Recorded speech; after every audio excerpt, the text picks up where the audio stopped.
बिस्मिल्लाहिर्रहमानिर्रहीम। इसमें डालूंगी मैं प्याज।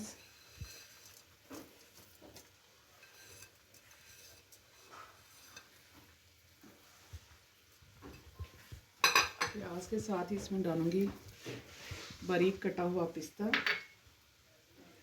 ये नट्स ऑप्शनल है, अगर आप डालना चाहें तो डाल सकते हैं, और अगर वैसे ही आप करेंगे तो ये मलाई चिकन हमारा रेडी हो जाएगा। लेकिन ये इसमें डालेंगे तो और भी ज़्यादा इसकी लज़्ज़त में इजाफा होगा। ये हैं जी चारों मगज़। और अब इसे अच्छी तरह मिक्स करने के बाद मैं सबसे आखिर में इसमें डालूंगी 2 से 3 चम्मच क्रीम। बहुत मज़े की खुशबू आ रही है।